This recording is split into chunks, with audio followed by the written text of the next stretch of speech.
In this video, I'll be checking out the ATOTO CB6 CarPlay AI Box. This is an Android 13 AI box packing a 6115 chipset. Comes with 8GB of RAM and 128GB of storage. So it may not be the most powerful AI box that you can buy right now. It does have one unique selling point, and that's its DriveChat, a ChatGPT based assistant for use in your own car. All right, that's a brief summary. Let's check out what comes inside the box. Okay, so here's what you get inside the box. You get a paper instruction manual and warranty online support. There is a 100MB trial plan of an internal SIM card. You get the ATOTO CB6 adapter itself, and you get 3 ways to power the adapter.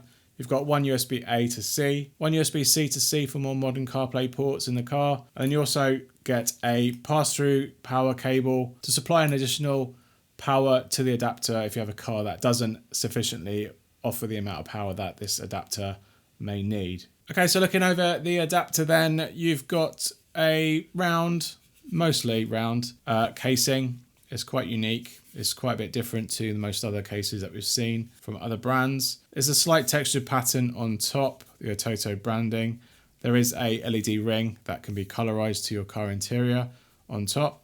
Underneath, you've got passive cooling, and there is a CarPlay to Android Auto switch there. So you can also use this adapter on the Android protocol as well as CarPlay. Around the outside, there is also passive cooling, and then you've got a SIM card slot and a TF card slot. You've got a USB-C to power the adapter and some status indicator lights there to let you know that everything's up and running and operational.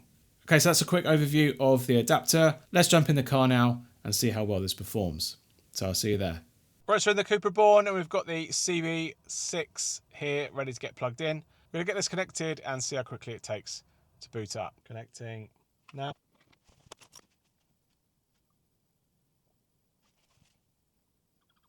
Okay, now we're into the main menu system. Took a little while to load up all the various widgets and panels, but now we're into the main menu. Now, depending on the screen resolution that you've got in your actual car, your display might vary. On a lower resolution, it gets rid of these 2 panels here, and you mostly see these ones here. But I've got quite a large high resolution display here in the Cupra, and we've got a speed indicator, and we've got some shortcuts here to some necessary apps. Now, I have filled it with internet and a couple of apps, so it's already picking up our location with a weather widget, which is really nice to see. And we've got a couple of shortcuts to toggle Bluetooth on and off. Not quite sure what this one is actually used for. I'll put that down below if I do find that out. But you've got nice access to turn the Wi-Fi on and off should you want to toggle between CarPlay wireless and Android Auto wireless, or the actual function of using Wi-Fi for an internet connection instead if you don't put in a SIM card. Now, you've got a maps widget which you can probably customize like any other AI box to play a different app. You've got the last 4 used apps with time and some more status indicator lights for Wi-Fi and Bluetooth. Here is basically a toggle between home screen and the app screen. And here you've got 18 icons on this particular display. You'll probably get about that much on a smaller resolution display. And all the apps here are mostly pre-installed. There's only a couple that I've installed myself, but you've got TikTok pre-installed, SoundHound, which is new. You don't really see that commonly installed. I've installed ITVX, but you get Hulu, Prime Video, Disney Plus, so it has added a few in between the pre-installed apps. TuneIn Music comes pre-installed with Spotify as well, and all the ones here you see come pre-installed: Pandora, Amazon Music, and YouTube Music. You've got APK installed if you want to sideload anything that you can't install from the Google Store. You've got SpeedPlay for using wireless Android Auto and Apple CarPlay. And then you've got Play Store, which is basically your gateway to getting any other app installed on this system. Now we can quickly go into the dev info app, and you can see exactly what this device is actually running. Going to hardware here, you can see we're running the 662, which is a 6115 chipset. We've got the same 610 GPU Adreno. Then it's my resolution is 1920 by 800. It's running at 30 FPS. Then we've got 8GB of RAM and 128GB of storage, and that's pretty much it. We're obviously running Android 13. We've got a 5G band, 5th generation Wi-Fi. and that is pretty much it on the hardware spec side. Now I've done a couple of benchmarks. I'll put that down or on screen, and roughly any other adapters around it that you might be considering. Now it's not going to be the fastest, the 6115, but let's go into a couple of apps and just see how well the whole thing performs. So we're going to launch up our usual suite of apps and just fire up Maps. And that's us into mostly Maps. We just tap that to configure a location. This runs relatively nice and smooth on this display. Obviously it's native, it's not using wireless, so it's going to run really quickly anyway. So that's Maps, and then we're going to jump into YouTube. That's us into YouTube, nice and relatively quick. We're going to load up our test app and check out the timings. So this is coming in at a native 720, so it thinks it can do 720 no problem, and it does look like it's doing it no problem. We're going to step this up to 1080p though. You can see the skip there, that's it loaded into 1080p. We can just check that. We are at 1080p up here. So that's 1080p. Nice and smooth, not glitchy like we've seen on the 125 and the 6225 chipsets. This is nice and smooth. And I guess we're in the 1 to 200 ms range, which is actually quite decent, which means we're going to get some decent lip syncing. So let's just try that.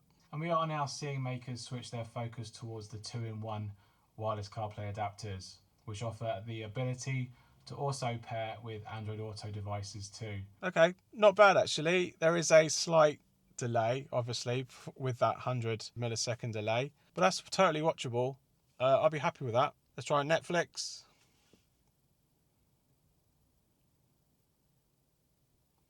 That's us into Netflix. The overtake on Valtteri created this spark and this tension between the two of us. That was committed, it was brave, it was brilliant! I thought, you know what? Okay, solid pass there. Lip sync was perfect. Nice and sharp as well, so it's getting the right bandwidth. Totally solid pass there for Netflix. Check out Spotify.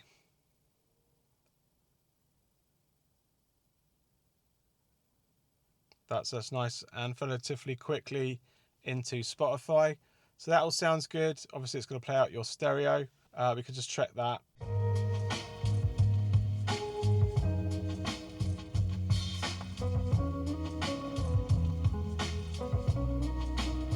And you've got wheel controls.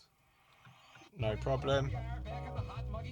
And the call button's going to invoke the chat bot, which I'll go into in a minute. That's the test apps. Solid pass pretty much on all of those. Performs very, very well. Now a couple of features that are unique to my experience so far. We've got BT lock here, which means that it's a solution now for AI boxes to get locked down, and it will only unlock the whole adapter if it detects a Bluetooth signal of your phone. So that's a nice way of locking out the applications from your AI box, and if it was to get stolen, they won't be able to get access to it. And you basically go there, unlock it with BT. You can create a password or a lock keypad. You can choose the phone that it unlocks with as well. And then as soon as it's connected to Bluetooth, such as for like wireless CarPlay, for example, it will actually unlock the box as well, and you get access to that. You've got FindApps, which is like another app store for the built-in applications should they need to be updated. You've got a couple here like Disney Plus, which obviously means that you probably can't get it off the Play Store, and you've got to use this method to get the latest update. Pandora services, tune-in and things are quite handy. You can update the adapter over the air with this very similar updating software on most AI boxes these days. It's quite, even though it's the latest, it is quite an old version. It's September last year. So I do hope that they're going to still bring out any updates if they need to, but maybe they've squashed all the bugs. So far, I haven't actually encountered that many. You've got built-in video players, but you've also got VLC. As for gaming, it's a little bit hit and miss, really. Okay, audio is not a problem. We'll be testing this for the first time. Let's see if this is playable. A little bit of a glitch there. And there as well. There's a couple of glitches, and it's Just makes it slightly unplayable. Let's go one more time. So it's just like slightly lagging out there. Even though it's the same chipset as the 6125 and the 6225, it does struggle for some reason.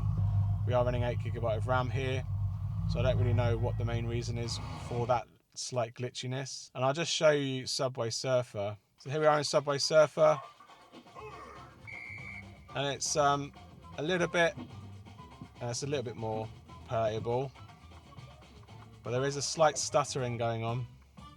You can see that I'm doing the tutorial because I couldn't really play the tutorial on the other display. But there's a couple of frame drops here and there, but it's playable to a point. It does run a little bit better on other systems, but for 2D games, it's going to handle it a little bit better. So that's some general lightweight gaming. TikTok was pre-installed as well. If you are a TikToker, you can follow me here if you're on TikTok. Let's just try out how they present themselves. For the best CarPlay AI box for 2025, let me break down my top kind of 5 blows picks everything up for you. Want wireless CarPlay, a built-in Right, so in the board we've got the CarLink Kit Mini SE Pro here ready to get plugged in. That's us into the main menu. We're going to tap. Looking for the best, meet the MMB TV. So it's stretching out the content a little bit, which is a little bit bad. If you've got a portrait display, it'll actually run it quite well. So that is the majority of the ones that you might want to check out on the adapter. Now let's just try out wireless CarPlay and Android Auto. We're going to the SpeedPlay app now. So here, SpeedPlay doesn't really have that many options, pretty much standard. So we're going to tap that, pair and allow. And it's picked up for CarPlay, we connect. And that's us into CarPlay. Pretty well, I'd say quality-wise, it's not too bad compared to native.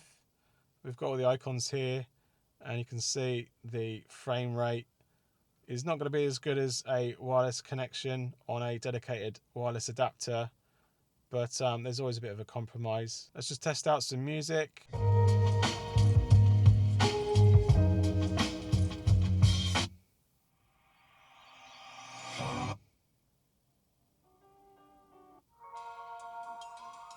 Got a little bit of a lag there. Wheel controls obviously work too, and the voice button is going to fire up Siri, so that's good. Hi, this is Anthony from CarPlayLife.com. This is an audio test using the ATOTO CB6, and this is a audio test. Okay, that sounds good. The music resumed as well, so that's good as well. We can just press play and hold down the buttons to make sure it seeks. No, it doesn't. And it goes backwards and forwards, so no seeking when holding the buttons down. And the delay between tracks is a little bit long, but it's always the compromise with an AI box. And finally, let's do a call test. Hello? Hello? Hello? Hello? Hello? Hello? Hello? Hello? Hello? Hello? Okay, that sounded okay. Fairly good quality, and also the delay wasn't that significant for me to be a bit worried about. So I'd say it's a pass there for CarPlay in general. Let's disconnect this and let's try out Android Auto. Right, so we've got our Android here, we've got the CB6 here ready to get paired with.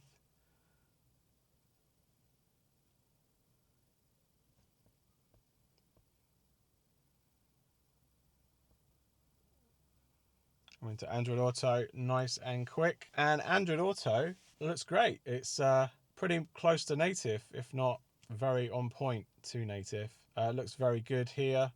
We've got the map tile. Let's just jump in there and see how responsive that is. That's actually quite good. And then back to home.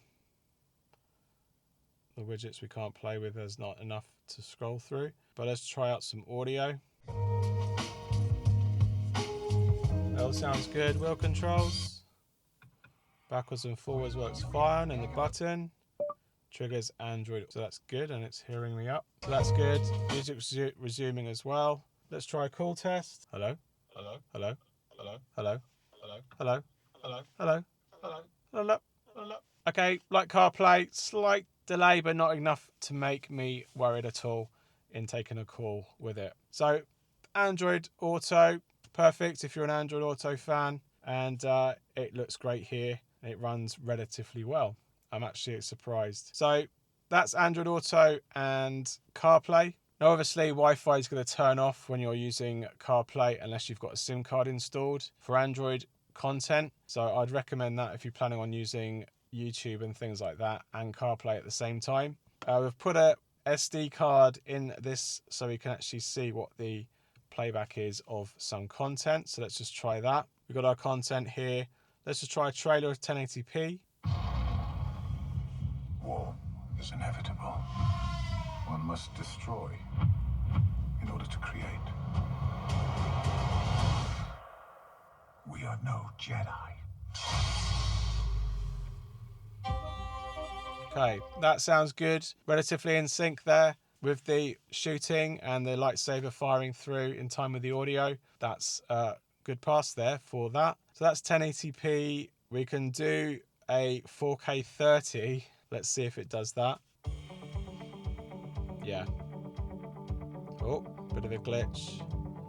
Yeah, it's as expected. This is a low end or lower end chipset, so I'm not expecting it to do 4K 30. So for some lightweight video watching, this adapter is good for that too. So overall, pretty good so far. Now the main USP, and it's not really going to be that unique because it is software based, but we've got DriveChat. Now this is a chatbot or ChatGPT connection to a kind of Siri-esque assistant. Now you can invoke that with the wheel control, or if you've got any button on there, like you can hold that down and it's listening. You'll need the Wi-Fi connected for this to work, or a SIM card installed. Quickly in settings, we've got some nicely presented settings here. You've got app info, just a quite common one. More is going to take you to the default Android operating system settings screen. You've got display settings with a couple of features here. You've got the LED ring on the actual device itself if you want that to match the car interior. You can turn floating button off, but this side dock can't really be invoked in, and there's no back button, so you're quite limited there. You can change the speed limit and everything else. This is unique to some AI boxes where you can actually do a split screen view. So for example, you can have maps and say YouTube running at the same time, and the ratio of how much you actually want that to be in view of. So let's have you want more navigation than viewing. You can do that kind of split. We then add it to our home screen. You can then go to the app, which is then created, and then you can tap that. It's going to load up both apps, and then it's going to split screen them. So that's now playing video, and the audio is coming out of your car speakers, and then basically you can navigate in the split screen view. Now it has loaded up in that ratio, but you've also got full control of making it a little bit smaller if you need it to, or a little bit bigger, or you can actually completely cancel out the other app completely and go into that, and that's all nice and working really nice and seamless, and it looks good too. So if you're into that, and that is quite a good value add. You could have Spotify with lyrics and navigation on the right, so everyone's all jamming out with lyrics on some songs whilst you're navigating on the main section of that split screen. So that's really nice to see on these AI boxes, and a feature that you don't really get with CarPlay and Android Auto. But where was I? Settings. Then you've got the Bluetooth unlock settings we've seen already. Got some video definition for compatibility, and you can do a delayed start if you've got issues with your car launching the box, which is good to see. Other settings, you've got which app you want to boot up with, the chosen voice assistant, and you can reset to factory as well. So with our Wi-Fi enabled, we can now hit the voice button and trigger the DriveChat.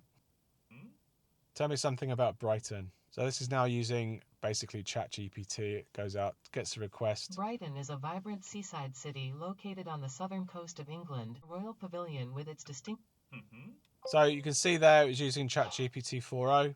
So Goodbye. it overlays over the top. I'd say the integration could be a bit better. It does hang there for a bit. It gives you what it's using 4.0 ChatGPT. And it's good to answer those questions if your mobile assistant doesn't cater for that. And if you are out of CarPlay or Android Auto, then you haven't really got one anyway at that point, unless you install something like Google Gemini, which is an option, and it's something I might do in the future. But basically, that is a good quick-fire way to get ChatGPT in your AI box and also in your car. So you've got all these big fancy cars now having ChatGPT or a AI platform being integrated into their car system. You can just join them and have this running on your AI box and your CarPlay display. So the ATOTO CB6 currently retails for $239.99, and there's currently a $60 off coupon, so that makes it $179.99 on their Amazon store right now. And I'll put links down to those down below if you want to learn more about this adapter, support the channel, and buy yourself one. Generally, I think it's actually quite a nice AI box. It is definitely underpowered compared to the higher end. As we've seen in my top 5 recently, even the higher end ones actually get glitchy with like video playback, or just their general user interface isn't that good. This one has had some good work put into it. Again, we do have the floating button of doom, and they've not thought about another way of using a back button and the side dock, or a persistent side dock. But their Style 1 and Style 2 does give you some nice options. I'd definitely say it's in the high tier of user interfaces and launchers on AI boxes. So ATOTO have done a good job at that. They've optimized it really well. The video playback is actually very decent for the price of what you're paying. And you've got SD card slot support for extra storage should you need that. I definitely would go with the 8GB model just to give you a little bit faster functionality switching between apps. We still have the bane of Wi-Fi and wireless CarPlay and Android Auto fighting with each other, unless you do give it that SIM card support, and then that would be a non-issue really. I'd say this DriveChat is a nice addition. We're definitely going to see a lot more of this over this year, I reckon, and especially next month with another adapter that I am currently under review. But it's a nice way to get AI in the car, really, if you've got ChatGPT and you're not using CarPlay or Android Auto, and you're not connecting it through any of those means that way either. We all know Siri isn't that great at the moment with its intelligence. So I think if you're after kind of ChatGPT interface in the car, then we're going to definitely see a lot more AI boxes integrate that, and ATOTO is one of the first to do that. That's not a bad thing if you're after a specific question and you've got no one in the car to do that Google section, but its integration with launching things. So like, for example, launch YouTube app. See, it didn't know what to do there. So it's not really got, let's give it one more chance. Launch the Google Maps app.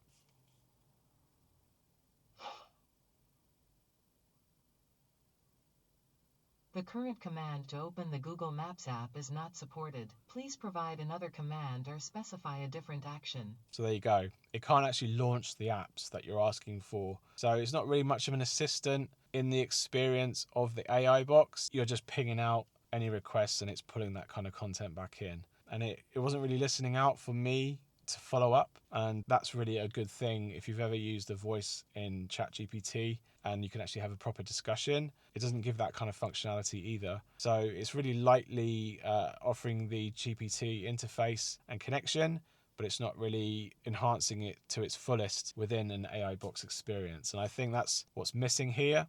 And hopefully AI boxes in the future from ATOTO and any other brand, they should really be using it as a more richer experience. And we might see that in an adapter that I'll be reviewing soon next month. But for its price, there's lots to take back from here.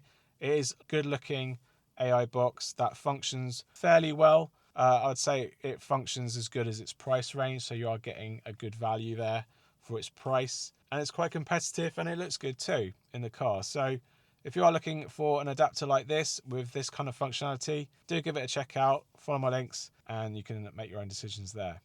All right, I hope you found this video helpful. If it has, give us a big thumbs up and let me know in the comments if you have any questions about the ATOTO CB6, and I'll try my best to answer them. If you like my content and you'd like to support the channel, you can send us a super thanks down below, or you can check out the link in the description to buy me a coffee, and you can support me there too.